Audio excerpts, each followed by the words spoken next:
Let's do it. Good evening, everybody, and welcome to Off the Bench NRL Supercoach podcast or webcast tonight. Coming to you straight after the finish of the Penrith game. Oh my, what an absolute clusterfuck our team's going to be next week. Hey, we're going to be scratching and trying to do everything we can to try to get a team together. I think a lot of people going forward, and thank God I've got 3 boosts left, but we'll get to that in a minute. Tonight we've got Roscoe. How you going there, Ross? Next question. Pass. It wasn't a great round. Unfortunately, I didn't have 17. I started the round with 16 and then lost Peachy and also lost JMK. But also had Bronson Garlic and Sullivan in amongst that as well. I think I end up with about 770, which is just going to hurt badly. I'm sitting at 1800 at the moment. I reckon I'll lose about 6,000 or 7,000 spots this week. So not a good week. Oh, geez, that's an ouch. That's an ouch. Nah. So, Guy, how'd you go? I think you went a bit better, yeah? Well, a bit better than Roscoe 700s. Managed to pull 4 figures, so just scraped 1,033 currently. Same thing. Captained Cleary, like most of us, I think. It was very up and down today. Hurt me as well as 1,200 like after Saturday, but today just went horribly. But like you said, at least had a full team and hopefully can maybe hold steady where I am, because I'm sitting in about 1,300 or something around there. Oh, not too bad. Yeah, I've got 1,000. I'm sitting on about 1,030. That was with Cleary as captain, so and with Deepy in the team. So without those two diabolical things occurring, it would have been a good score. But it is what it is. That's Supercoach for you. Gotta love it. I know I got past Glennie from Tragics this week, so big shout out to Tragics and Glenn. Thanks, mate. I got past you in a head-to-head. Love beating you. But tonight we also have a real special guest on. He's absolutely flying at the moment. He's coming 199. A big welcome to Kyle London. How you going there, Kyle? Yeah, not too bad. I had a pretty good week. Started off only with 16. Made a trade, got 17. JMK screwed me a little bit there. But I kept that extra trade, expecting him to be ruled out. As soon as he was ruled out, obviously made a move, got back to 17 and was looking pretty good till today. Obviously, I think everyone sort of copped a bit of carnage today. But yeah, I pulled out with 12.23. I've had a look around and I'm hoping that is enough to jump a little bit higher than 199 now. So, yeah. I reckon definitely. I reckon you're going to see some green arrows with that. Maybe Possibly. top 100, maybe even top 100 now. Possibly 2 figures. Yeah, I'm kind of hoping. I sat on my trades, just needed to make the 17 here. And as I said, I really didn't want to use that second trade this week. The trade I made, I didn't particularly want to trade out who I did trade out, but I sort of knew that I needed to keep my position. And these weeks here is, I guess, where you can make your ground. On the normal weeks when everyone's got a full team, you can sort of focus on keeping your spot. But yeah, on these rounds here, perfect round to sort of have a stab, make some moves. Who did you trade out? First trade was Jared Croker to Jesse Ramian. That one there was me locked in trade. I was actually really, really not happy with the Karaz being ruled out. As soon as I knew Karaz was ruled out, I was a bit upset with that trade because I kind of thought a lot of people were going to jump ship to Ramian. Whereas I was going Ramian, whether Karaz was in or not. I wanted Karaz in so that a lot of people followed that way. I was kind of a perfect zag moment there, which I've sort of tried to do this year. Tried to sort of zag when everyone's going one way. I've tried to find out what I can do around the same sort of go a different way. I went Ramian. Look, it was pretty good actually. Pulled it out of 59, which, as I said, he didn't score anything like that. And then my forced trade was Ruben Garrick to Talakai. I didn't want to make that move, but it was I had to trade a non-player, otherwise I didn't have 17. My original, if JMK played, my original trade was going to be Jack DeBellin to Talakai, which would have been a friggin' beautiful trade this week after what just happened. Yeah. But yeah, JMK forced my hand to trade a non-player and not a player. Wow, that's so. I guess now we might just. I mean, we'll have a quick. We'll talk about next week's games coming up. There is some news around that it's going to affect some of these players that are going to be in next week's games. But first on the Thursday night, we've got the Titans versus the Tigers. We're hoping that DP doesn't get another 18-minute spell or whatever the hell it was. Have you got DP, Kyle? I do. It's a bit, yeah. I don't think there'd be many people up in the top 200 that doesn't have David Fafita. I mean, what was it? I think it was 5 tons on the trot. Yeah.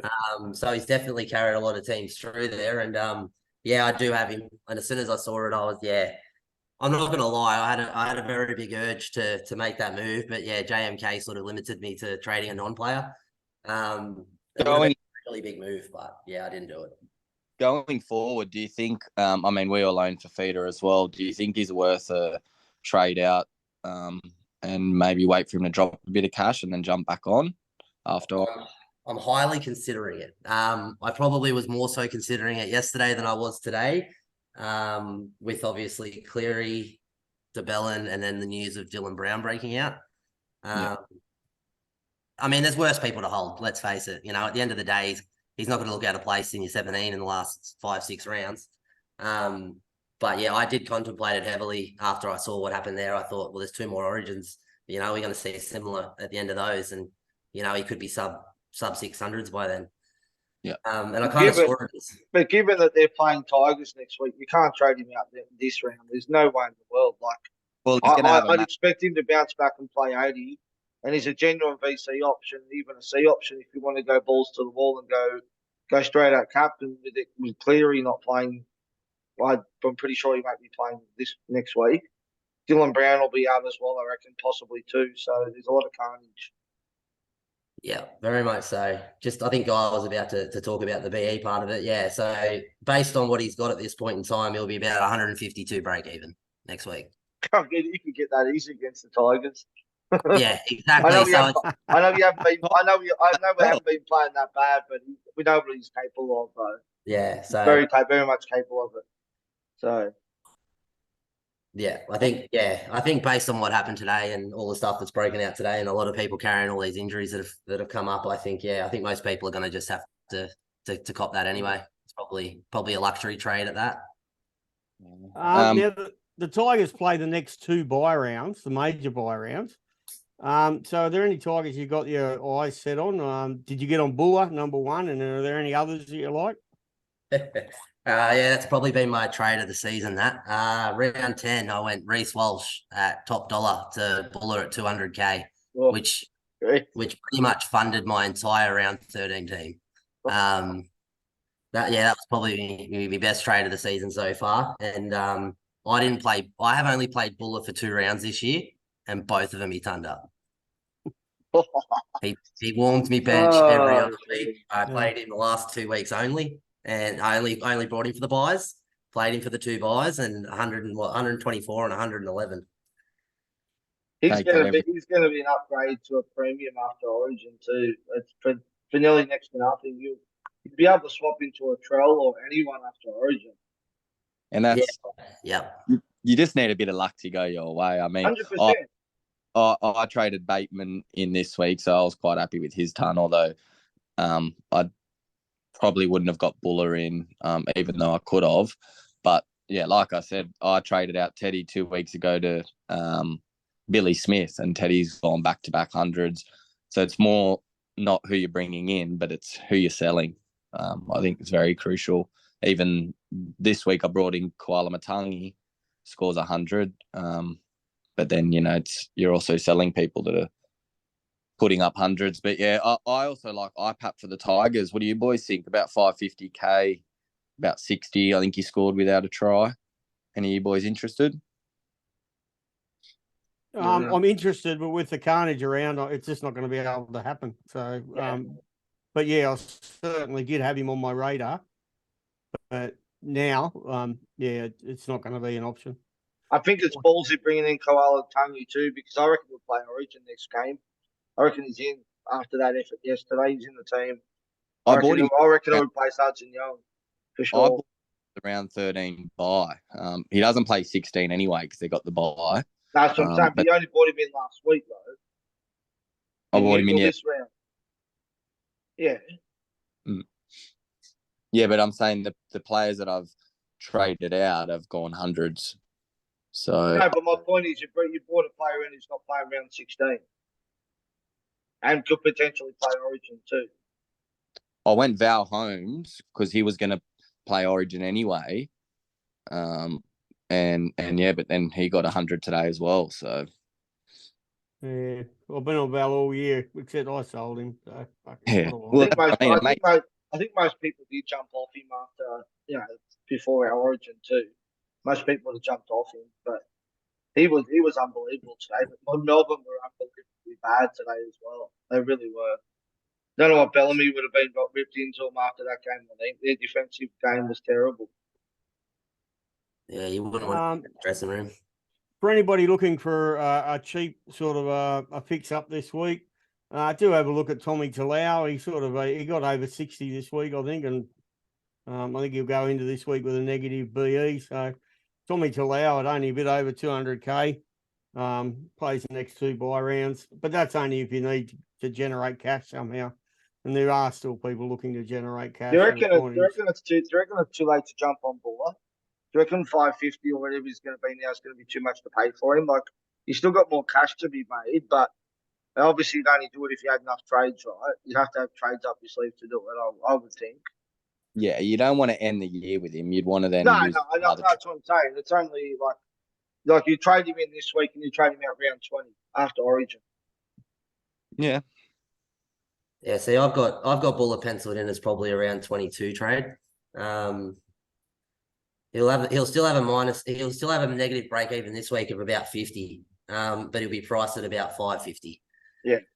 So by the time you're trading him in round 22, I think Buller's going to probably be around the 650. So if you're trading him in, you're purely trading him in for the buy. It's not really going to be for cash, I don't think. So what you're saying is he's only going to make 100k basically between now and that round.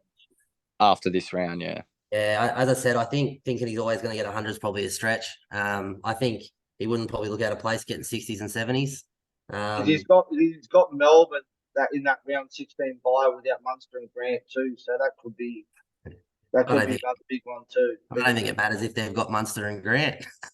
Not the one they're playing at the moment. No. No. Give them 20 players, it won't help them. Jesus. Yeah, I think this year we can start probably rubbing Melbourne out of that's a hard when you're looking at the draw schedule and that saying that's a tough matchup. I'm not sure it is anymore. They definitely lost a lot with the Bromwich boys and all that. Not part of their D, that's for sure. Do any of you boys any minutes played to get his ton? Tino got 60. Tino played 60 minutes. Came off after 20 minutes and played the whole game. I think Fifi only played like 30 minutes or something. Yeah. I don't even think because Tino only played 40 minutes in Origin, hence why he played a lot of minutes, whereas Fifita played 70. So I think they were always going to give him a bit of a rest. All right, our second game next week is Canberra versus the Warriors. Now both of these teams miss the round 16. So there's not a huge amount of relevance, except owners of Jackson Ford and Tohu Harris surely probably will be penciling them in as a trade out. And owners of Tapine and the Horse are also going to have some serious decisions to be made. Do they stick them on a bench and hold them for the year, or are they looking to sell at this point because they're about at their peak, both of them? Certainly the Horse is, and so is Tohu Harris. Does that affects anybody here, guys? Does that affect you at all? Yeah, I think it affects most people because they were all good options for 13 for that first buy. I've got Tohu and Tapane with Haas. So I'm going to be short. The only front row I'm left with for the buys is Stefano, who's still sitting there. So yeah, I probably will hold Tohu. I mean, he plays 19. So I might just try and hold him through the second buy, but I mean, he hasn't been scoring too well. I think he might be carrying an injury. Doesn't look the best. Horsburgh looks good. I've never been an owner. I mean, his runs are going to be down now out on the edge. And yeah, I think did Tapane get downdated? Because I thought his score was in the 80s earlier on in the week. But It was around. It was high. It was a high 70s, early 80s originally. I'm sure it was. Yeah, Because he played like 71 minutes or something. Yeah, I much prefer him now back at lock. And then yeah, probably can't sell Haas either. He got decent minutes backing up. So yeah, it's a hard spot front row, I think, for this next buy. Lucky it's best 13 then, eh? You don't have to worry about it. Really. I'm pretty much going to run it without front rows, I think. I don't think I'm going to move any of mine on. I think I'm going to run it without them, and I'll fill the 13 elsewhere. Yeah. Um, I've got my front row's Haas, Tohu, and Palacia and Moali, so I probably won't have any either at this stage, unless I trade Tohu out. I mean, his last couple of scores have been disappointing. Yeah, I don't know. I only bought him in about 3 or 4 weeks ago too, so. SJ owners would have been cheering today with Cleary having a low score and him going big 120. Watch how many jump on SJ now. How many people do it. He just keeps putting up decent scores as well. He hasn't stopped all year. I think DWZ's really passed the eye test for me. I've been watching their games the last few weeks. He's looked really good on that edge, just as a real life aspect. Yeah. Unfortunately, they're just not that buy relevant. So it becomes, and with the carnage around, we're not going to be jumping on them yet. But the next game, certainly Manly versus the Dolphins. Manly at home. I think Manly, coming off the bye, last time they came off a bye, gave Penrith a whopping, wasn't it? Yeah. Yeah, so that was off the back of the bye last time they had a bye. Now they just had a bye again. Back to full strength. This could be a very interesting game. Any thoughts?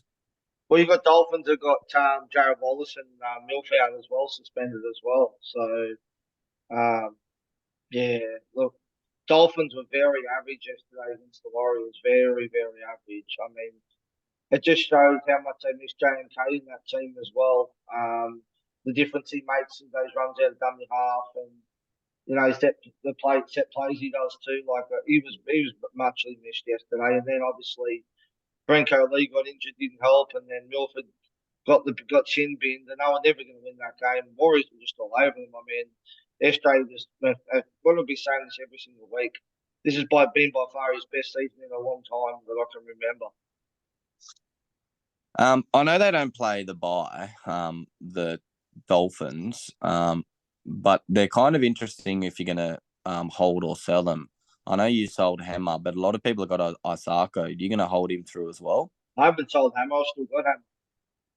I've still kept him there. I've still got him in my team.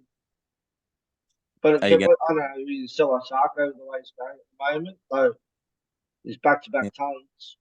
Well, just if you need buy numbers for that next buy, it's kind of a case of who to sell, which is getting tricky. Because don't they have two buys nearly back-to-back or something, the Dolphins, or am I wrong with that? Haven't they got two close to each other? I'm not too sure. I know they don't play 16. I thought they did. I thought they've got it 16 and like round 20 or something, I think it is maybe. Sure, they've still got like right near each other. Kyle's checking by the looks. I think. Yeah, I was about to say Kyle's reaching. I'll have a gaze. But yeah, we can move on to the next. Yeah, well, with the Manly game, they obviously play that second bye. Hopefully, you would have held your Garricks and your mate. Say that to Kyle. Well, no, but do you think like you could buy him back if you're in Kyle's case? Before I made that decision, I looked at the draw. I actually don't like Manly's draw over the next month.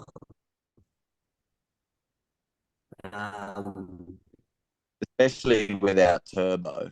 Exactly. That was another thing too. And I know he's not obviously much of their attack, but he he definitely gets them on the front foot with his defense, and he rolls up the middle real well. So I don't know. And yeah, I that's why I wasn't when I looked at it. It was either him or Mazu, and I got to keep my boy. Yeah. So And I yeah, fell after 16 anyway. I don't think he's worth keeping to the end. He'd be worth So- keeping if he was playing fullback, but I'm still not understanding why they're not playing him at fullback when Turbo's out. It's just, seriously, like, it just makes no sense what they're doing. Seabold's I- bloody clueless. He really is. yeah, I'd understand it if Weeks had come out and done something so far, but yeah, He's I think terrible. he's He's very, terrible. very His average defense at the is, back. he's Yeah. terrible. His defense is terrible too. Yeah. So yeah, I don't know why it's been like that, but yeah, I don't know. It could change this round. I mean, what's Weeks had two full games there now, and he's not done much. So Nothing. yeah, it could very well change. Let's hope Anthony Seibold, if you're listening, the off the bench crew has spoken. Put Garrick back That's if to he's fullback. that's if he's not asleep at a McDonald's. I actually, I just need Turbo to be there number one for him, not anyone else. Yeah. Zarko, round 6. Dolphins, round 16, round 21. I was close. Yeah. Interesting. Yeah. Now, Guy, your Dragons up against the Bunnies. Do you give them any hope? Well, it would have been like you mentioned. I'm not sure if you did mention with the Raiders game. It was Croker's 300th, but this would have been Jack de Bellin's 200th. Unfortunately, after today, probably won't happen. But look, I thought we gave a good effort today against Penrith. I felt it's the same thing every week. I actually don't like. We haven't been smashed. Our for and against isn't that bad. We just keep losing tight games. Not being able to perform under pressure. How much longer, can I ask you, how much longer are they going to persist with Sloan at fullback? Because he really is not a great fullback at all. Like, they've given him ample opportunities. Like, surely they've got to give someone else a go. Yeah, but I actually thought like he just does glimpses of really good stuff, and then he does stupid shit, and gets found out a lot. You know, in plays as well. I just don't rate him as a fullback at all.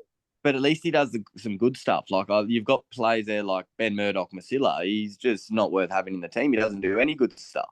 Yeah. So, I mean, it's just I think it's more just an attitude thing. Like going back to Origin, you know, you can have a better team on paper. It's not necessarily going to win. It's all about showing up and being there. Yeah. He's practically went from Matt Duffy to Matt Duffy. Like, well, even Tristan, he was another one that we had. But look at him when he goes to Brisbane. We'll see develops into. But yeah, we're missing just our attack. Yeah, we just haven't got much. I mean, Ben Hunt's on a lot of pocket, so maybe when he goes, we might be able to afford to buy some players. But who knows? when he goes, but the Dragons go. He is your team. Well, I actually thought our best have been our edges. I thought Moses Sully and Jaden Sewer have probably been our best, most attacking weapons on the edges. Through the middle, I just feel as though we have nothing. We got, de Belin, who's a workhorse, but we haven't got any punch. Yeah. It's interesting you talk about from a PPM perspective, and you talk about Ben Murdoch-Masila. If you play him for 10 minutes, right, he has an outrageous PPM around 3.0, which is nearly unheard of. Anything over 10 minutes, it drops down to about 0.01. I just can't believe it. For about 10 minutes, and then that's you get. I just can't believe you can have an edge back rower that plays 80 minutes and scores like 20 points. It's just unheard of. It's just terrible. Like, I'm glad I didn't fall for that trap because I know that plenty fell for it at the start of the season. Well, oh my god, I was guilty. Sloan looked like he'd score the winner today, and then next minute they look at the replay and Ben Murdoch-Masila's just standing there for no reason and just got in the way. And it's frustrating. Well, I mean, there had to be a reason the gap was there, and I thought the minute I saw that no try, I was assuming that, and then when they went back to the replay, you just see him just standing there languishing in the line. Oh, He's man. almost cuddling three Penrith players. You go, oh my god. Yeah. James Fisher Harris is playing hide and seek behind Yeah. him. And, I think Fisher Harris played that perfectly. He stepped around him on purpose and was even looking over at Sloan as he ran past. It was played oh, How That- many times do you see that shit happen though? They, Yeah. they just get away with it every time. Yeah. Like, it was an obstruction every day of the week. The one that cost us, I think, was the knock ball. I think it was. No, Sloan was running back. He ended up running down the sideline. I think it was Moses Sully they called a knock on against, and I thought it definitely went back. And then Penrith scored off that. there So was that was a some big dead turn. set shock. There was some dead set shocking calls today in some of the games, but the knock on that they didn't give against Nick Meaney in the Storm game that went about 2 meters forward. And they just said, "I'll play on," went backwards. I'm like, "Oh, okay, really?" But for the Bunny, I mean, they don't play 16, but I mean they've had a really good draw. AJ's been killing it. Cody Walker's just killing it. Koala Matangi also got 100, looked really good. I mean, they don't play 16, but they play the Dragons next week. So do you think you could bring? I'm going to bring up the man that I spoke about a couple of weeks ago, and no one thought it was a good idea, and that's Isaiah Taff. Pumped out a solid 90 this week. He's just killing on that edge with AJ at the moment. It just how many numbers you've got for 16 though already. No. Yeah. All right, on to our next game. Next week, we've got Broncos versus Newcastle. Now, I've held Mars U. Sounds like Kyle's held Mars U. Anybody else got anybody from Newcastle? Are you thinking about anybody for next week, or? I've held Marzu, but I probably won't get anyone else because they play 16 and then don't play 19. Just on the Rabbits, did Cameron Murray get injured? Yeah, he did. Yeah, and so did Arrow as well. He's got a calf injury. Got a calf injury. Is he going to be okay for next week? No. Don't know. Okay. Probably not. Yeah, Arrow won't be playing next week either. Arrow probably won't even play Origin. Murray might be at Origin too, as well. So we could be down Murray and also Cleary as well for Origin. Murray's going to drop into the 400,000s pretty soon. So after Origin, he'll be definitely handy. He's just not getting the attacking stats this year that he usually gets. Well, he scored a 28 or something, but he got injured. So yeah, but he only played like 30 minutes or something. I think it was. But he always used to get heaps of line break assists and heaps of tries and try assists, and he's not getting them this year. Hey, Kyle, like I'm pretty sure last year he got a lot of attacking stats last year. Same as Cookie. That's because Cook's not running the ball out of dummy half like he used to. Got big guns last year. Yeah, I don't know what's going on. I don't know. Anyway. All right, back to Broncos and Newcastle. A tough assignment for the Newcastle boys going up there to Brisbane. I hope they've got umbrellas when they walk on the field because the Queenslanders will be throwing cans at them as usual. Good day to Timmy, by the way. Timmy's not with us tonight, but he'll be listening later on. Our Queensland tragic up there. He's gloriously basking in the fact that the Broncos are flying at the moment. Who was it? It was one of us off one of the crew here was wobbling on about Stags. Who was that? Ben, that would have been Guy. Guy. You like Stags, did you? Well, no, it was last week when I ended up needing an extra player for round 13, and I needed someone cheap. It was about 400k or less at centre wing, and it was Katoni, Stags or Montoya, and I thought Warriors had the next two better games. Roscoe absolutely hated my Stags score. Still do. It's had one good game. Sorry. It was only going to be a few weeks for the bye and just to get in for round 14 and as well. And then just seeing what he did today, I actually think he's in better form than when he did get picked for Origin.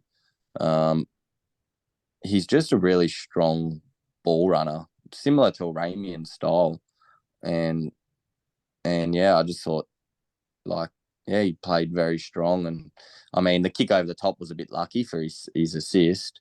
But his try, he just went in. It was Dave Fafita, like, just went to dummy half, run, took them all on, and slammed the ball down.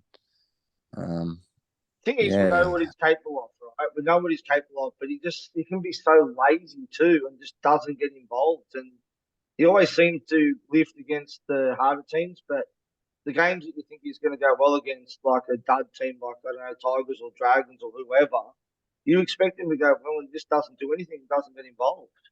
He's got yeah. so He sometimes, much. He's just so capable of pulling out big scores, but he just hasn't done it bar that 98.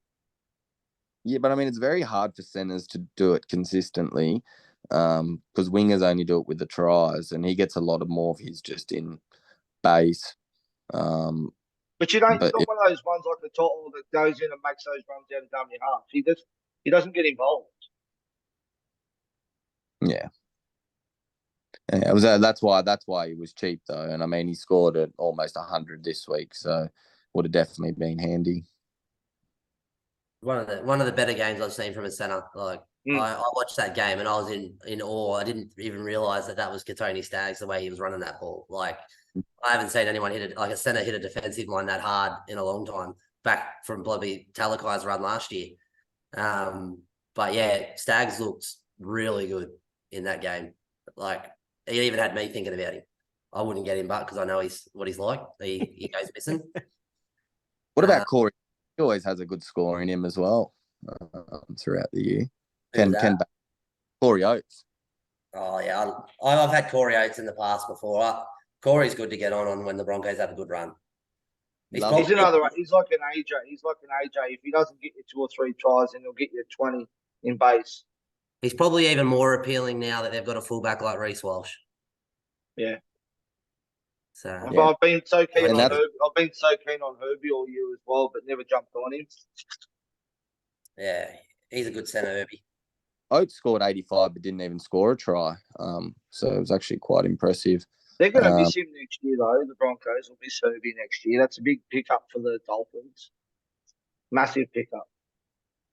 Yeah, they've got a lot of youngsters to breed through up there. Now, while we're on Newcastle, I'm going to put this one out to everyone because it needs to be spoken about, but it would just seem that we won't have a 5'8" next week. Now, what this does is, of course, it opens up the door, probably, if he doesn't get picked for Origin, for one Kalen Ponga, who seems like would be not such a bad downgrade from a Dylan Brown. Well, he's one of the options that coaches have got. There's a couple, but not a great many options really out there for the buy round. And as we might also be scratching for a halfback, it seems, does Kalen Ponga strike anybody's interest for that vacant spot? You're going to make about 200 grand on the turnaround, I think, and yeah. He burnt me in round 2 this year. Coming to round, I probably started with one of the better teams I've started with. I come into round 2 and I didn't have any trades I needed to make.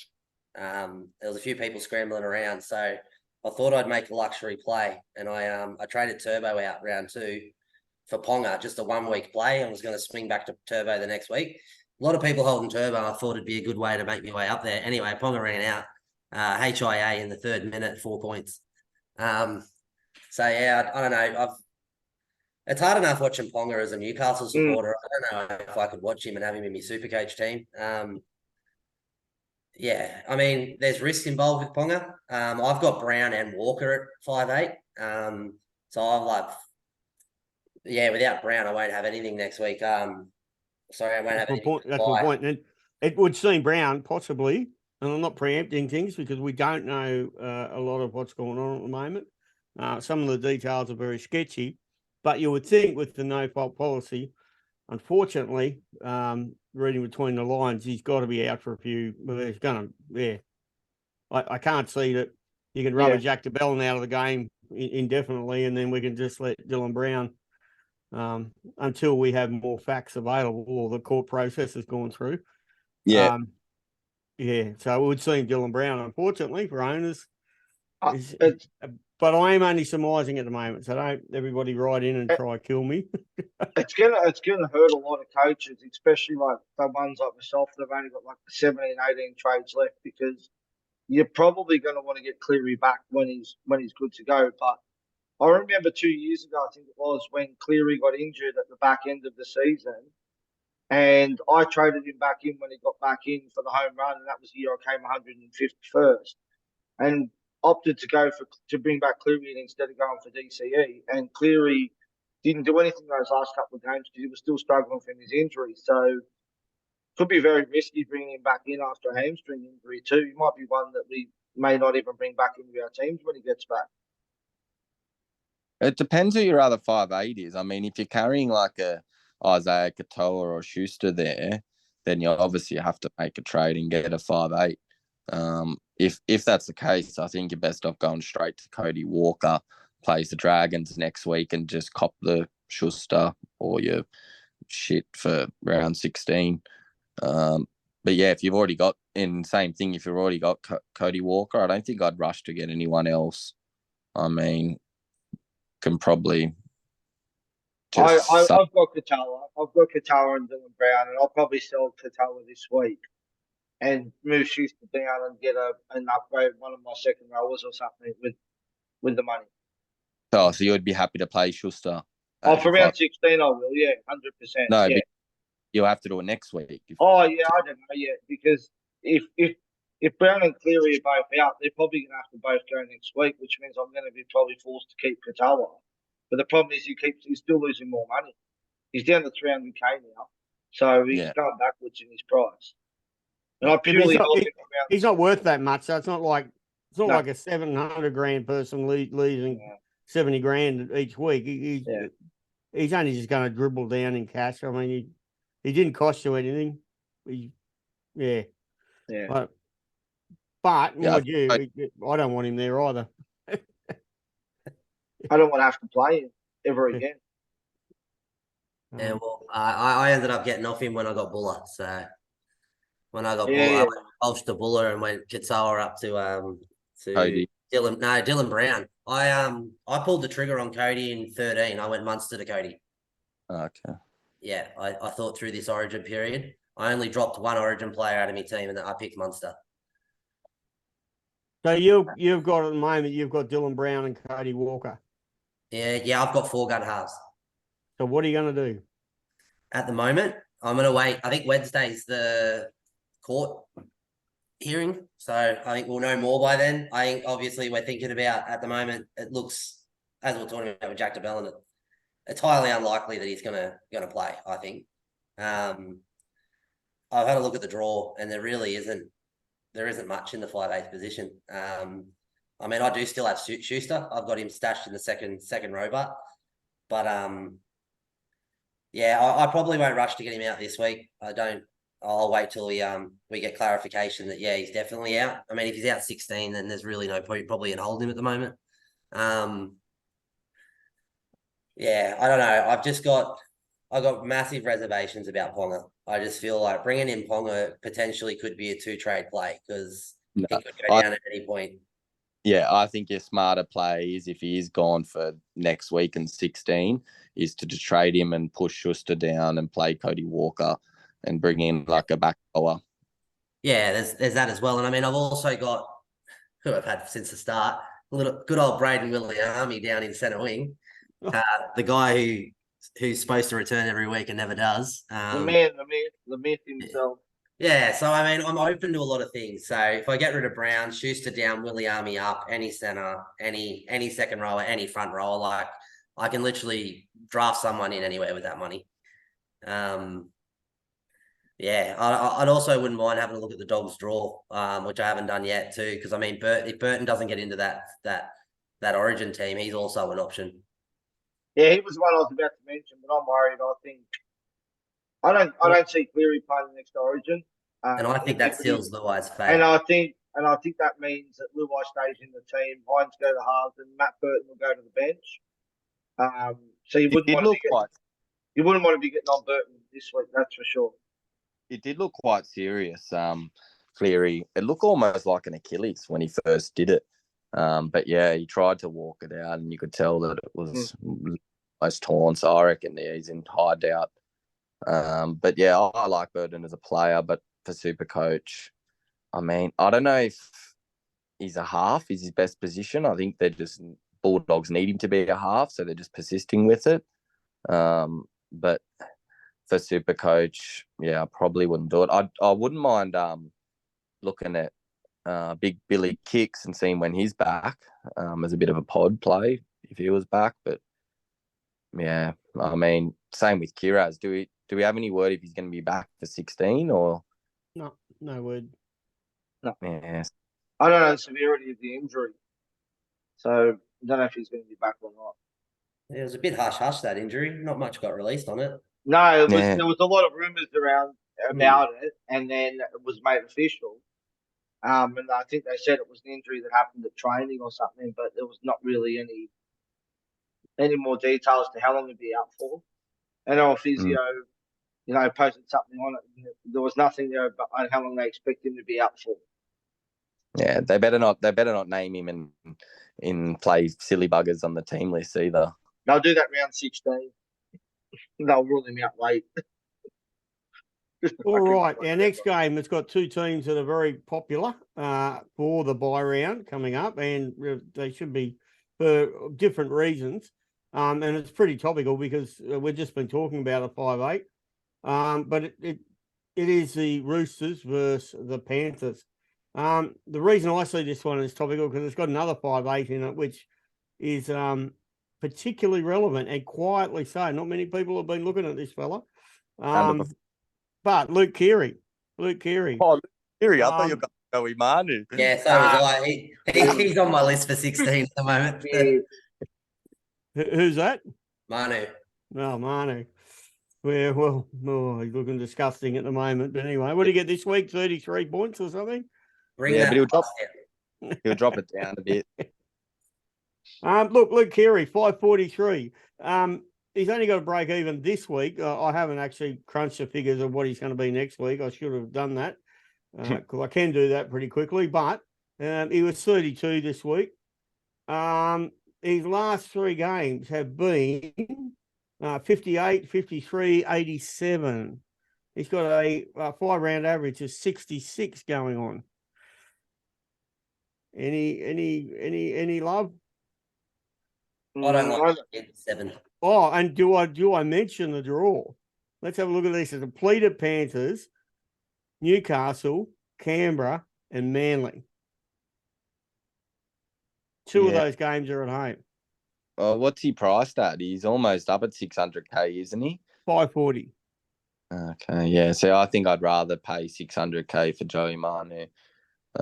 I just think Keary's head knocks, similar to Kalen. I mean, one little head knock and he could be gone for extended period. So that worries me. And yeah, like Joey has the same draw, so the draw's similar. But yeah, I think Teddy and Joey Manu, I think, are where most of the attack's going to come from the Roosters. So that's where I would be going. I just thought You'd think Teddy would be you wouldn't go near Teddy at the moment, though, would you? No, after. Definitely. Manu, I didn't jump on because I was never convinced with him playing at 5'8", and I think today showed that he isn't a 5'8". I don't know. I'd just like to see him. I'd be if round 16 comes and he's named at fullback, I think I'd be all over him if he plays fullback. But that all depends on whether Sam Walker's back or whether they give Sandorn Smith, who came off the bench today, a run in the halves and move Manu to fullback, because I don't rate Somali at fullback at all compared to Manu. I think Manu's a much better fullback. I don't know. I'm pretty certain if you have a look at Manu's stats in the 5'8" role, you'd probably find that he'd be up there at one of the top averages. He's pretty good. He's scoring well. He's scoring well. He gets a hand on the ball more. Don't get me wrong. I just don't like him at that position. I'd rather have him at fullback. He'll score a lot better at fullback. I could say you'd rather have. Yeah, you're probably right. You'd probably rather have him there. But out of probably the bunch of blokes that are available for round 16, obviously Ponga's appealing, but I think yeah, that's where my eyes will be going. Amanu's he's going to have a big break even this week. He's only 600k, so he could be as cheap as 550 next week or 570. So similar price to Kiri. Yeah. Mm. Yeah, because Kiri will go up a couple. Yeah, so actually they'll be very, very close. Another one in that team, Joseph Suwali. He's in the 300,000s. He got a 75 this week. I know there's been a bit of hatred of him because of his defection. However, does that stop us picking him in Supercoach? It shouldn't. What do we think? Goal kicking as well. Yeah, goal kicking. Oh yeah, I like him. It's similar to Tony Staggs, from a week or two ago, where he's dropped in price. He's kind of can't go any worse. He did when he scored his try today. I think it was on the wing though. So it's probably better for him if he is on the wing, but I don't see that happening. He is goal kicking, although absolutely shanked one today. They got 4 points, right? Yeah, and look, Roosters, you think are going to click here sooner or later. I don't mind it at the price. They do play 16 if you're looking for a cheaper option. Just done a bit of observation there today, actually. I think Suwali spent most of the game on the wing. Him and Allen seem to have swapped pretty early in the game. So he may find his way out there. I also find, too, that when Suwali moves out to that wing, I find that Teddy gets a lot better ball. I find that when Suwali's in the centres, they tend to go to Suwali and he doesn't like to pass to Teddy. But yeah, I don't know. I just kind of think that Teddy gets a lot more involved when Suwali gets pushed out to the wing. And it's probably the same with Manu when at 5'8". I find that Teddy gets a lot more, not ball from Manu, but he just tends to get a lot more involved. I don't know what it is, but yeah, that whole back line there. I think their best spot for Suwali is on the wing. I think he has to be there. I don't like Allen in the centres, but what are they going to do? What are they going to do? Because Tupou will probably come back in next week, so he'll take over from that other winger. Palga. Do you think Walker's going to come back in or not when he's fit? I do believe they only dropped Walker for a couple of rounds. I don't think it was ever going to be permanent. But I would probably, what I think their best outfit would be Walker, Kiri, Smith one side, Manu the other, Tupou and Sully. That's how I'd line that team up. Yeah. And the kicking targets you got on both wings, like there's not many people that would stand up to those two in height in the comp, really. Yep. And then they get to replace Suwali with what's old mate from Newcastle? Yeah, Dom. Yeah, Dom Young. Dominic Young, yeah. Cool. Have you always been a Knights fan? Yeah, much to my father's disgust. Yeah. Yeah, everyone sort of everyone in the family has always been Rabbits, and then I just sort of come along and I was just in awe of what Joey could do on the field, and just followed him along. Nice. Nice, very good. Always been a Knight. I'm not a Knights fan, by the way. It's just a random jersey I had floating around. I just decided to throw on for the Knights pod. He's actually manly. I'm a Manly man. Truly. I think the Knights jersey suits you more, Brad. Goes with my complexion, does it? I don't. Hopefully, people are listening to this and not watching it, because that way they don't have to see me. Actually, Brad, before you go on, there was a special request from a Stephen Hobden from one of my chats saying, when are you going to dye your beard blue? Oh, geez, I could do that. I could actually do that. That's not such a bad one. I might do that for the Blues. Yeah, for the Blues. That's it. We're going to have it ready for the next game for Origin. For the next pod, you were going to dye it blue. Is that right? Yeah, I can do that. Yeah, you just do it in something that doesn't. Hopefully, I'll be able to go to work next day. No, they wouldn't care anyway. There you go, Stephen. If you're listening, it may happen. So stay tuned. Well, may happen. I don't think we'll dwell too much on Penrith, because the Penrith team we saw there tonight is going to be vastly different to a Penrith team we're going to see in a couple of weeks' time. I have a question though. Tuaba and obviously Targo. How did Targo go today? Well, He had Targo a- got a solid. He got a solid 56. So he's also under He's Tuava and expensive, bro. Targo. He's very No. expensive at 650 or something, Yeah. though. Yeah, he had a massive BE, so he will drop a fair bit. I was definitely over in the triple figures. So that's what he will drop down a little bit. Peachy, I think, is to trade out.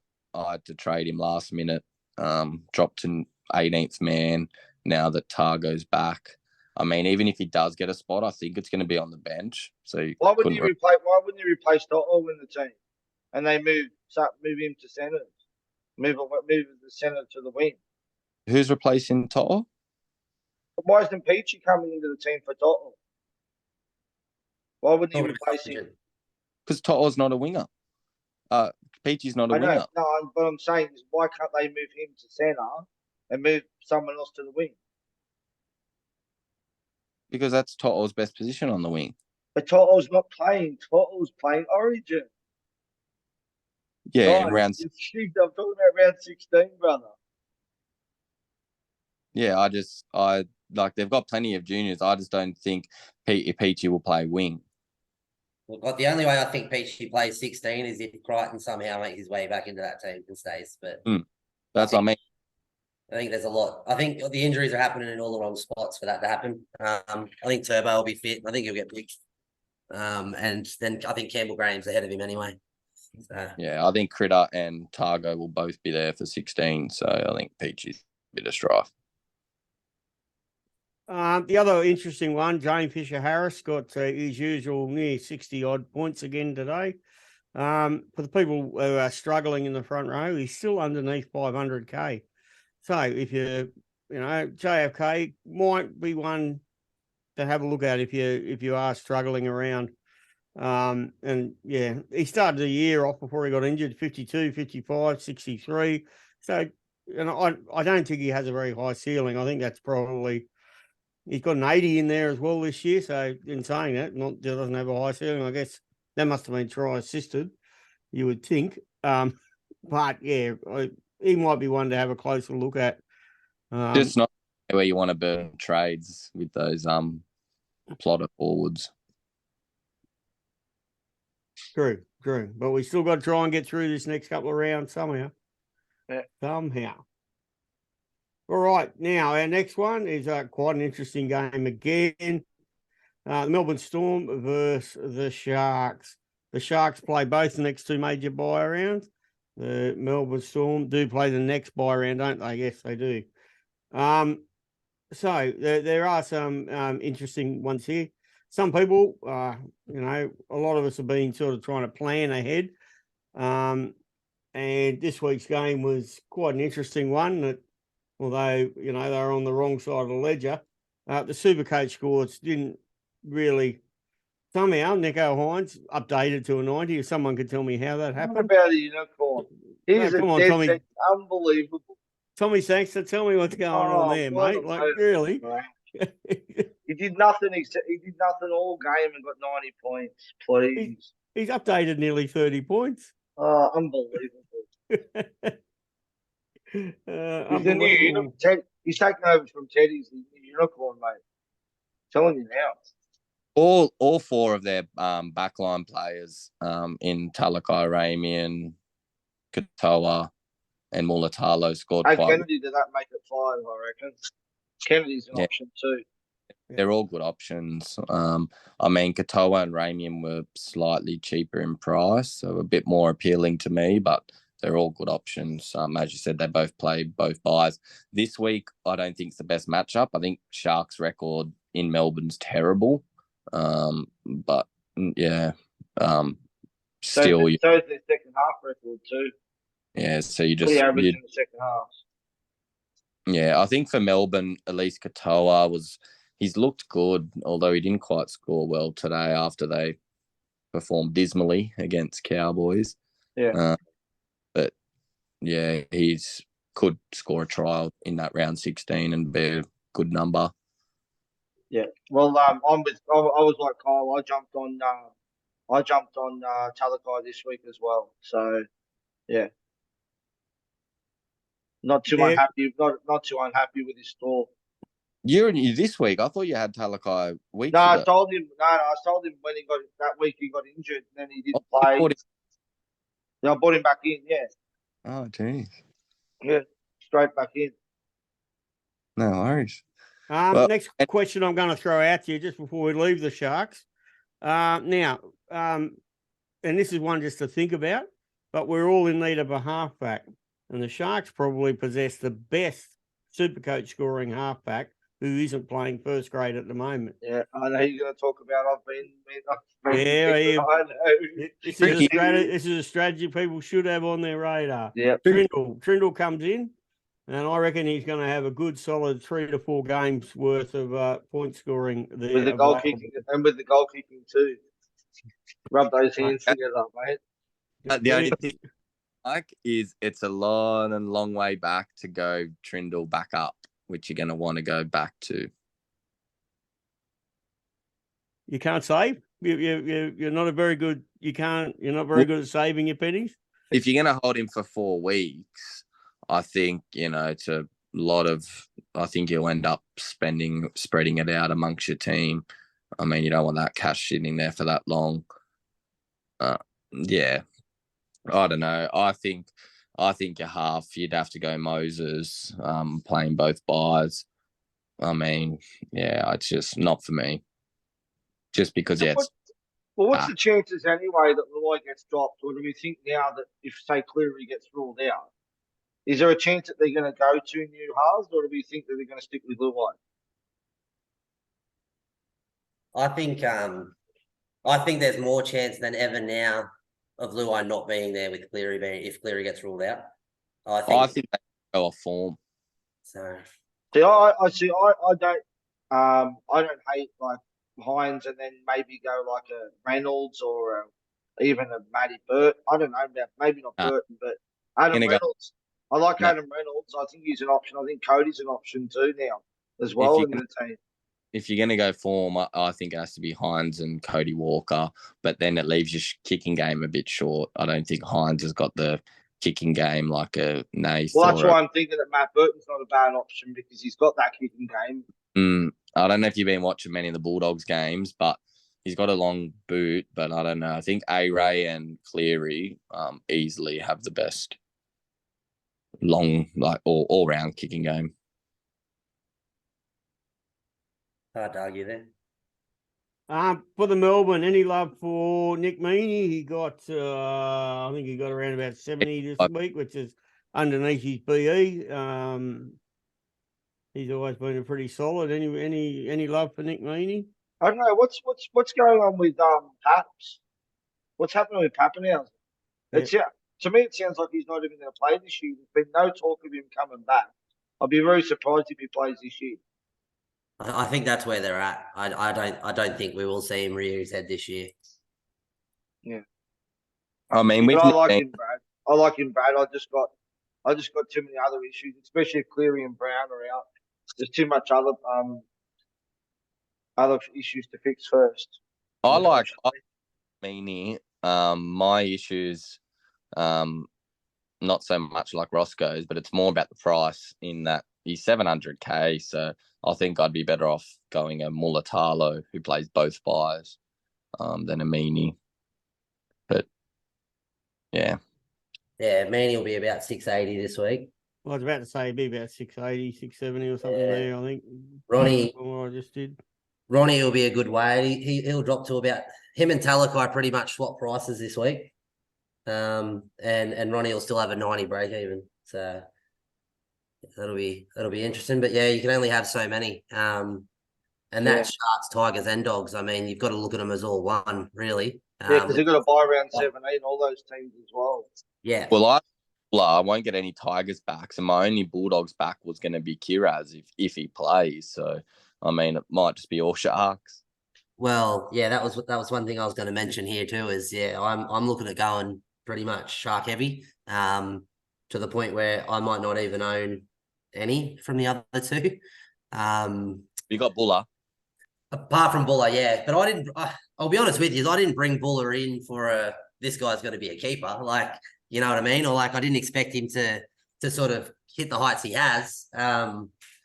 So obviously, yes, I will have Buller, but yeah, I think going Sharks heavy. And just to throw it on the Tigers and the Dogs both play the Sharks in the bye rounds. So the Sharks play Tigers one, Dogs the other. So Sharks they've got- matchups. What's that?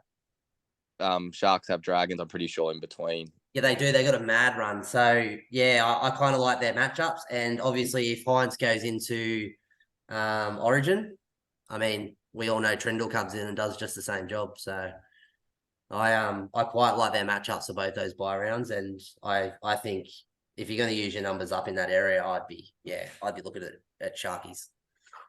Yeah, Is he I'm just so, about? He's only available at halfback, isn't he, Trindle? Is that right? Yep. Yeah. Okay. Yeah, which if you hold the Hines, it'd be hard to run them both because you'd have to flip. You'd have to be ready to flip Trindle 20. I'd love to be able to go Katoa to bloody Trindle somehow, but I don't have the jewels to do it. I would love to have done that. I think I'll definitely go Sharks as well in the backs, but in the forwards it's a little bit different in that back rower. I mean, I do like Teague Wilton from the Sharks. He's cheap too at the moment as well. I think he'll be Quite about cheap. 6, will drop a bit, but then you've also got Katoa from Melbourne, like I said, and you've also got Bateman and IPAP from the Tigers, so it's a bit more. It is a bit more open. Yeah, a bit more open. Like I watched the Tigers really, really heavily on the weekend. And Papali'i and Bateman are two completely different players. Bateman gets zero ball out there on the right, but he goes looking for it. So Bateman goes. I saw Bateman he was more playing like a lock roll with possession because Bateman doesn't feed him all that much. Just a quick shout out to Luke Brooks, but I don't think I've seen him look that good with the ball ever. It was good to see him running the ball, but I think the biggest beneficiary of him running that ball down that left edge will be Papali. I like the look of Papali on the weekend, and probably the only thing that separated them was Bateman getting over for that pretty soft try there on the try line. But yeah, I think Papali looked the better of the two and was getting fed the better ball. Just my 2 cents, I guess, on those two there. Yeah. And yeah, IPAP will be slightly cheaper than Wilton and Bateman. In the Cora too. Yeah, well, Wilton's one to sort of keep an eye on. I think he'll be about 600K after lockout this week, and his break even will be about 100. So you could be getting Wilton cheaper than IPAP and Bateman pretty soon. So yeah, one to look at. all right. I'm going to pencil that straight in the little black book. Thank you very much. Yeah, straight a bit of a tip from Kyle on that one. I'm going to have a Hey, good Brad, look. I just want to shout out to yourself too that you actually took your own advice for once this week and bought Bateman in. So Yeah, I well did. done on that because you actually listened to yourself for once. Yeah. And Ramian. I actually brought Ramian in as well. So I did the Ramian Bateman. It was very popular trades this week, but why not? They did make sense. Yeah. The Bulldogs versus the Parramatta rounds off the round. Parramatta playing at home. We know how strong they can be at home. The Bulldogs today, at Okar, well, if he gets a attacking junk, he gets a good score. So he got 85, but, he's not really relevant anyway. Pangai, well, we have to wait to see whether he's going back into Origin camp. Probably played his best game. Does everyone agree with that? Yeah, he was good. Yeah, I loved 75. his chase on that kick. It was a bit of luck, but sometimes you need a little bit of luck in the game. Like, Yeah. you would never think you'd see like a lock or a forward in that position to pick up that ball to score a try like that. He was quite strong. I loved it though because Hargraves and like Lodge did their best to try and get under his skin. It just didn't happen. I thought it was one of his best games. Yeah, but he didn't do that in Origin. It was bloody Lindsay Collins who was chasing through on the kick. Yeah. That shit. So. Yeah, I know. Yeah. Oh, don't remind us. Preston's a gift that keeps on giving for those people that managed to hold him. I got another 65 today. I actually sold him a few weeks back. But, maybe I shouldn't have, but what a gift. Did you have him at all, Kyle, at any stage? I got him at 200k. I've still got him. Haven't let him go. There was Yep. there was a week there where everyone, there was actually a fair few podcasts I was listening to that week. They were saying that he's peaked. Get off him. It was the same week that I think Hoskett had peaked as well.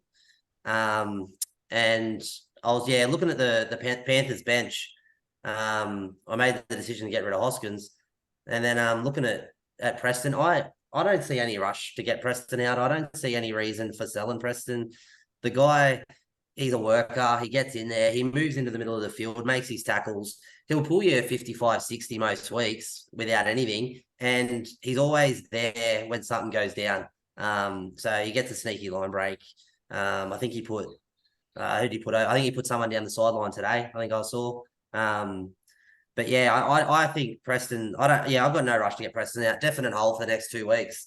Not to mention that he covers 16 and 19. Not to mention he covers the next 2 buys as well. Yeah, 100%. And I mean, that was another reason why I guess I kept him. I could cover him in 13, and then you've got somebody who's available for 2 more big buy rounds.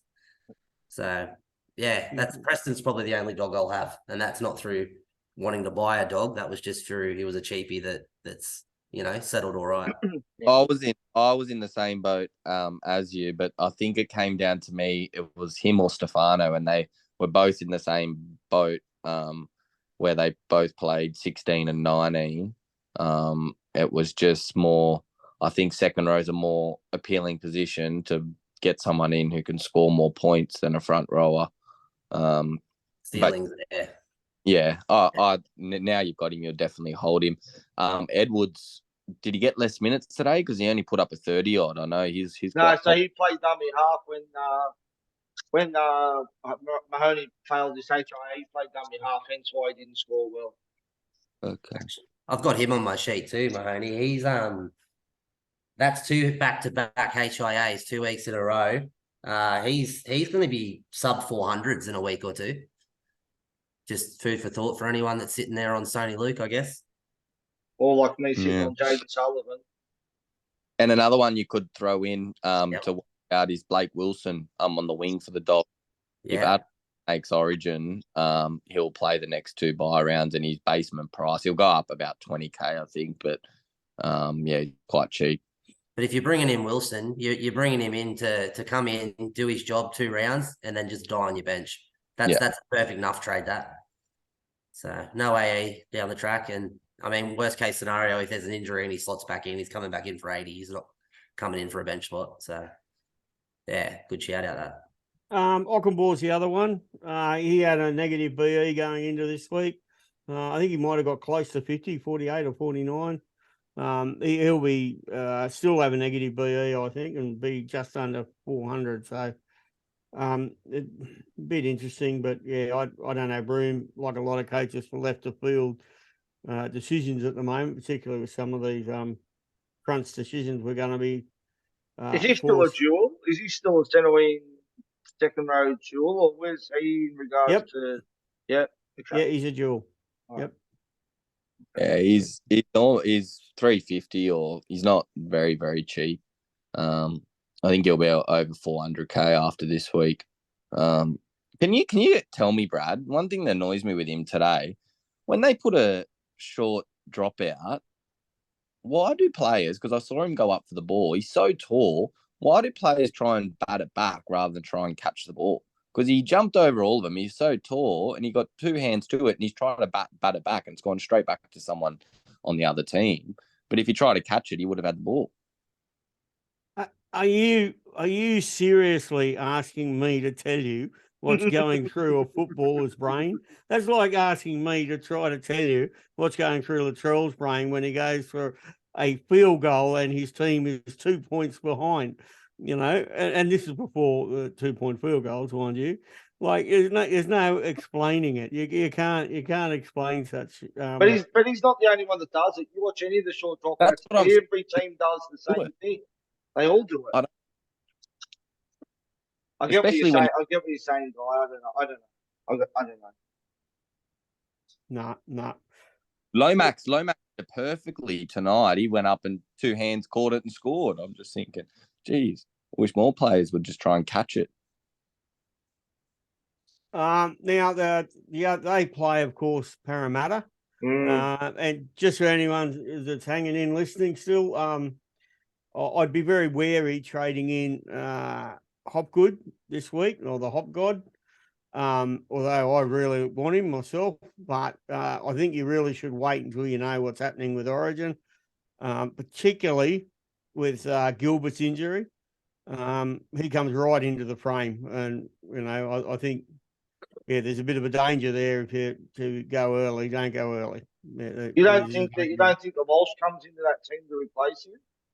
What's that? You don't think Walsh comes into that team to replace him, or someone else that was already in that squad? Oh, look, there's a couple of options, but he is one of the Mofo's another option. I can't believe they let Mofo out to start. What about the Horse? Even the Horse could be an option too, couldn't he? I think he's down the pecking order a bit. Well, I think Ricky might have played him on the edge this week to kind of throw a, hey, I can play edge too. Because but yeah. Yeah. All right, so that's it for the games for next week. Hang on a minute. I just want to bring up one thing about Parramatta. Because if Dylan Brown's out, who plays 5'8" now that Jake Arthur's gone? Jesus Christ. I don't know. Well, I guess we weren't prepared for this, were we? I don't know who they've got to come through and play that position. I don't know. They still have that Lemmy or whatever his name is hanging around there. Check their reserve grade team, maybe like a Guy Field or something. Oh, they've got the bloke from the Tigers, but he's not a half. No, he wouldn't be him. Who? Oh, the bloke he was a fullback. No, well, they've got they've got from the Cowboys, Dejan Arce. That's who they've got, 100%. Dejan Arce. Yeah. Yep. He actually did put up some good Supercoach scores when he got a bit of a run there at the Warriors. He'll come straight in for. Oh, they've also got the man, the myth, the legend, Jordan Rankin as well. Yeah, I think Arce will play before him. It'd have to be one of those two, wouldn't it? Jordan Rankin has the record of the youngest player ever to be picked in the NRL. That's why he's a legend. That's what Ross is referring to there. That's right. 16 years of age and 7 months or something stupid like that, playing up at the Titans before they changed the rules and didn't allow that sort of thing to happen anymore. Now, boys, we got any thoughts on what your trades are? Roscoe, you got any early tips on your trades? Don't follow my advice. That's all I'm going to say. No, I don't know yet. Look, it all depends on what happens with Cleary and Brown. Obviously, so I'm pretty sure, like most of us, I don't know. I don't think anyone's going to know what they're going to do at the moment until we know what's happening with both of them. I think that's pretty much the same for all of us here. Anybody got any early tips? Kyle? Oh, you go. One of mine going to be Katoa out because I'm like Roscoe with Dylan Brown and Katoa. I'll go Katoa out for IPAP via the Schuster duel. But yeah, the other one I'm not too sure. If D Bags is out, I'll have to go him to probably Joey Manu or Cody Walker. Interesting. Kyle? It's very hard to know without teams. Bloody oath it is. Yeah, well, I'm looking at Cleary, Brown, and DeBellin on the sideline after today's stuff. So a lot of money there to work with, I guess. And I guess I need time frames to sort of work out what I'm gonna do. DeBellin was a trade for me this week. The JMK late withdrawal was what stopped that. So DeBellin will go this week, definitely. Cleary and Brown will be a wait and see. They're obviously two players with really high ceilings, pretty high caliber. If I can get away with keeping them, I will. But in saying that too, I can't have, I think that'll be about 1.5, 1.6 mil on the sideline, which is bulk cash. But I have the ability pretty much to turn DeBellin into a front row, second row, or a centre. I'm not sitting too bad in the centres, but it could be I'll probably be looking for a second rower, I think, and it'll probably be one of those 2 Tigers or 2 Sharkies. But yeah, I'm gonna sit down and do a bit of maths on when's going to be the best week to buy them and who I think will perform better. But I think I like IPAP over Bateman, I think. Kyle, have you got any boost left, or are they well gone? I'm out of boost. So, He's related to David. Come on, mate. His boost would have been gone, round 6, round 7 at best. no. And, Not that early. And are you willing to disclose how many trades you've got left? Oh, Ross, I'm probably close to you and my dad, to be honest. Okay. I think I've got 17, I think. So relatively low. I was in round 3, I think it was. I was sitting at about 10K. I think I did 3 weeks in a row. I mass boosted. I got my team in order and I broke the top 1K in round 6 and I've been in there ever since. So See, that's what the boosts are there for. I don't think they're there for the buy rounds when you've got 3 trades without a boost drive. I think they're there, like you've done, to fix your team, and that's what you've done. And that's where you've got yourself to where you're at. This year, I've been pretty lucky. I've been pretty lucky this year where I set my team up pretty well. So when I sort of made some of those left field like trades and that, I was more so trading to try and get ahead of the pack, and make decisions that others weren't making yet. I watch a lot of obviously the podcasts, listen to a lot of the podcasts and that. Not necessarily for what everyone else listens to them for. A lot of other people listen, I guess, to get advice and find out what everyone's doing. But I try and find out what everyone's doing so that I can find an alternative way to go about it. And then so this year too, I've sort of swallowed my pride. If I've missed something that in the past I probably would have moved heaven and earth to get, like a Latrell this year. Latrell was just kicking goals and I just had to accept the fact that at 900K I couldn't bring him in. So I utilized that money elsewhere. And, so it's other people's Latrells. I might have upgraded 2 or 3 other people prior to the people that, were paying all this money for Latrell because they had to have him.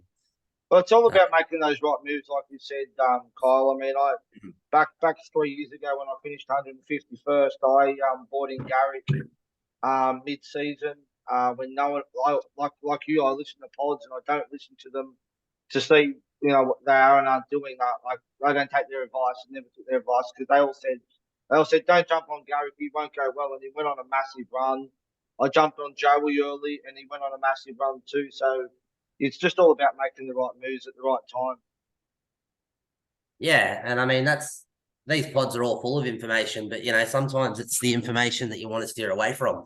Like it's good info on that, but sometimes an anti-POD is better than a POD. So yeah, and don't ever let people talk you out of things. Like that's probably what I've done a lot in the past too, is you'll have a chat, like you guys will probably have your group where you're all chatting that. Sometimes you'll get talked out of things, but sometimes you gotta make those moves that you want to make and it hurts so much more when you were going to do something and someone talked you out of it if you just did it and it didn't work out. So one more question before we finish up. How are you looking at the moment for moving forward, like in regards to numbers for the obviously 16, 17, 19, 20 is still pretty crucial at the moment? Yeah, so 16, I have 10. I'll have to sit down. Who did I lose today? Brown. So it'd be 9 at the moment if I lose Brown. And 8 if you lose, and then an 8 if you lose. I know Cleary was Origin, so we can't. Yeah, Cleary was Origin, so I didn't have him in the numbers. So what's that? 4, and what have we got? 5 trades between then. So I'll be all right there.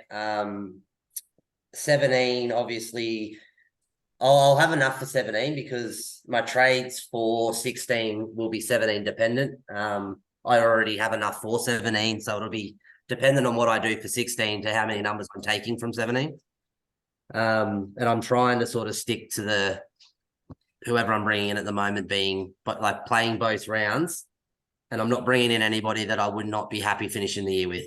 So, I mean, me and you are both probably in the same scenario now where anyone we're bringing in, we're probably not going to be able to offload. So, or if we are, we got to be pretty happy with the rest of our team. So, I brought in Ramian and Talakai this week. It's both edges of the Sharks. I don't mind their run. and I'm more than happy to finish with probably one of them. Just a shout out to Ramian too this week with a 59. Talakai scored that brain busting try there and ended up on less points with 58. So Ramian, we all know, has got that base, and hopefully that's the turning of the corner there for him. Yeah, glue fingers. It doesn't pass. Yeah.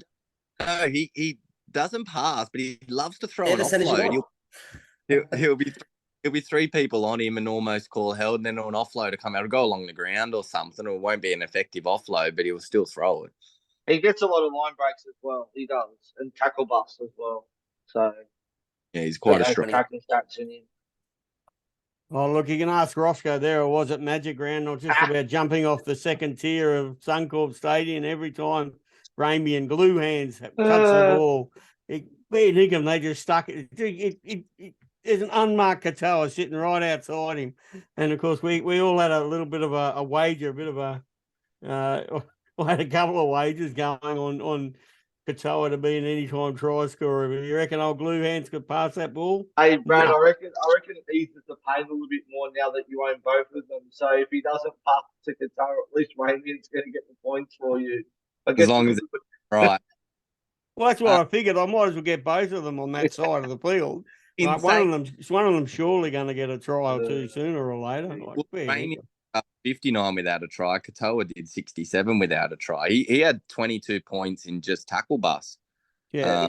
He's a good player, Katoa. Stags had 20 points in tackle bus. Shout out to our old mate at Titans, Cam Pereira, getting a 29 with a try and a line break as well. I don't believe that's the first one of those he's pulled this year. Oh, no, it's not. It's not. No. Oh, yeah. So, Big yeah, a very anybody who has Cam Pereira and played him. Look, there are worse players out there. You could have, and I have seen this. I've seen someone do this. A big shout out to Perso. Captain Deefy. Oh my goodness. Anyway. Well, it didn't work out too bad. No, I guess it didn't. Yeah, it could have been a lot worse. It could have been a lot worse too if Cleary didn't get that try assist and the line break assist before he went off with the hammy injury too. He probably could have got like 2 points without that. Just on that too, there with that Cleary injury, I think it was 52.5% of the top 1% captain him, and 47.5% of the top 5% captain in this week. So there could be some pretty big movement up top this week with that, especially when you've got the Teddies and the Hines out there making near 200. Well, that's what I mean. The other half, who did they captain the other half? If it was a Buller Loop or something, it would have been good. Nico was highly captain too, as well. So I think he was in second. Yeah. I took the Teddy Loop this week. I should have probably taken the Osako loop up, not having 17-2 when he got 112. But I was just adamant that Cleary was going to go bigger against the Dragons after having a disappointing origin, like similar to what Teddy did today. Like, and he could have probably done it if he didn't get injured. We don't know. We'll never know now. But I know. I just feel like this year's different to any other year where you should take the points in the bank like you did, Kyle. You know what I mean? Like, I sort of set the round up expecting Teddy to come out like that. I don't think anyone's copped a bashing quite like what Teddy's copped in the papers this week in the last time. So I actually have had Billy Smith, sitting on the centre wing on my bench, and I had Marzu in there from the get-go because he was the only one that I could move on after. I think it was however it worked out. He was the only one I could move off where I had a buy player I could pop in there, and I only had 17 anyway. So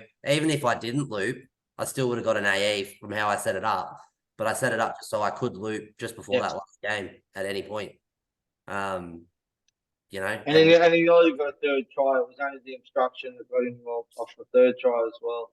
Yeah, I was pretty pumped up there right at the halftime mark. I was just going to whack the loop over and walk on out for the day. But yeah, it was pretty obvious how he sort of similar to the Salone try.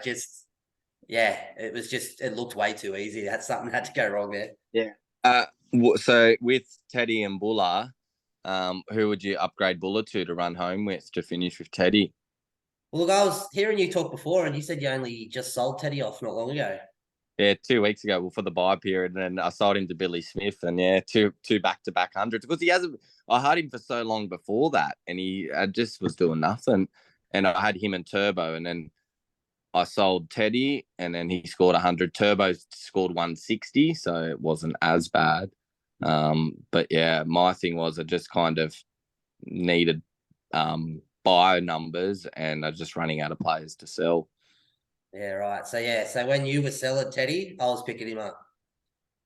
Yeah. So I picked up Teddy just before those hundreds come in. Yeah, I picked him up. I think it was around 9 or 10. I picked Teddy up, and that was only because he bottomed out.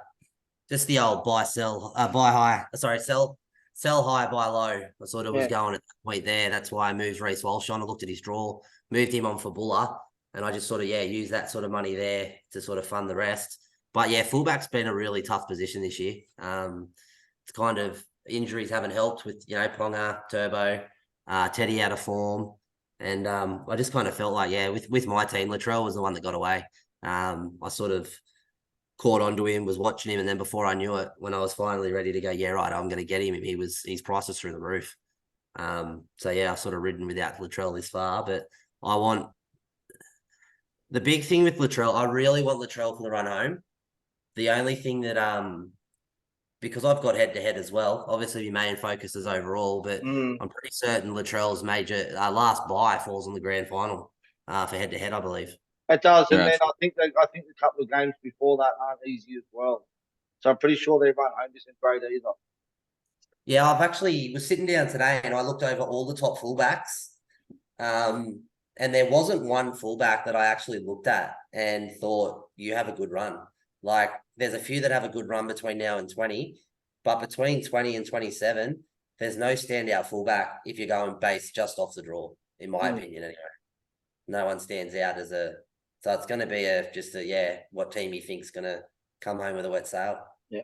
Well, that's what I mean. My two that I thought would be the end would be Turbo and Trell, ideally. But yeah, I mean, you can only have two. It's just if you have trades, it'll probably be the best to just wait up for a couple of weeks and then maybe if Latrell has a buy, sell him in that week to someone else. But it all depends with trades. Yeah, I'm afraid I'm in way too many cash leagues to even consider Trell because you can't have South players if you're playing head to head. We've discussed this a couple of times, but yeah, that South draw is just going to kill your head to head people. Yeah. Well, I think the head to head final it's a buy for South. Yeah, and then they have another buy about 3 weeks before that, the first week of the final to the head to head. So, well, they have 20, I think, which is right after 19. So they go 19 Origin and then 20 buy. So Origin players will miss 2 in a row. I mean, AJ, you'll probably. I mean, they've still got a good draw up until then, so I wouldn't be selling any time too soon. Yeah. The other problem could be Nico as well because if he gets picked for Origin, he misses 16, he misses 17, and potentially misses 19 too. So he's missing 3 or 4 rounds. So he could be another one to trade out of, and if he gets picked for Origin too. But in 16 and 19, you only need the best 13, so you don't have to worry too much about copying and AE that round. I think Nico is a hard one to sell now with Cleary going down. I think there's a lot of people have both of them. They're running both of them. I don't think you could move both of them out of your team now. I think that you move Cleary on, you get somebody for the 16, 19 rounds, and I think you just ride with Hines. But yeah, I mean, I couldn't say that I'd blame anyone for it, but you'd want to have a good amount of trades to be moving both them on. Yeah. All right, folks, that just about wraps us up for today. Thanks a lot for listening in on the Off the Bench podcast. Round 15 Teamless Tuesday podcast will be on. What are you looking at, Roscoe? Tuesday night. Wednesday Tuesday night. Tuesday night. Roscoe and Timmy will be back to do that one. A big shout out to Guy. Anything, Guy, you've got to tell us? Nah, just hopefully the Dragons can get a win sooner or later. And also too, the pod next week, the pod for next round will also be on Monday night too, with there being a game on Queen's birthday as well. So we'll pod Monday night next week as Is well. it the Queen Kings? Yeah, this weekend. Yeah. Is it too soon to ask why we have a Queen's birthday? I don't know. I thought that.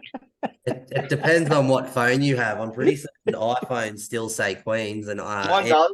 say Mine King. still says King, yeah. Oh, too funny. All right, Kyle, a huge thank you, mate. We're going to have to get you back on. That was an absolute Yes. blast. Absolutely. Got anything else you want to say to the listeners before you go? No, just hopefully Dad was listening too, David He'll London. listen. He'll be listening. Don't Yeah. worry. Trust me. He's Bit of already, advice there for you. he's already sent me a message asking me if we're finished yet. So I think he's pretty keen to get on and listen to it. Yeah, no, he's good value. He's good value. But yeah, no, thanks for having me. It was good. So I've never done anything like this before, actually. First time I've ever jumped on a potty. Good. But yeah, no, it was good fun. Good to chat footy. No, Yeah. no, an absolute blast having you on, and we're going to have to catch up with you again as the season goes on to see how you're going and let other people know, because other people will be asking us. Actually, you know, it's unbelievable how many people can listen to these. I actually walked into a pub today, a pub I've never really been in before, and they said, this bloke came up to me, he's a big tall fellow. He said, "Oh, you're on that podcast. You're on that podcast off the bench." I said, "Yeah." He goes, "Oh, I'm playing one of the podcasters in there, a bloke you do it with." I said, "Oh, yeah." He said, yeah, Ross something, Roscoe. I'm playing him. I'm smashing him in a head-to-head. Oh, Jesus. Oh, great. Yeah. Absolute random. I was pissing myself great. laughing That's too. great. I went, "Oh, man, that's too funny." Uh, He singled you out. Thank you very much, everybody, for tuning Cheers, in. guys. Good luck with the carnage and this week, because and keep abreast of all the news and articles. Roscoe will be putting up a lot on our Facebook page, so do tune in and keep abreast of all that news. Thank you.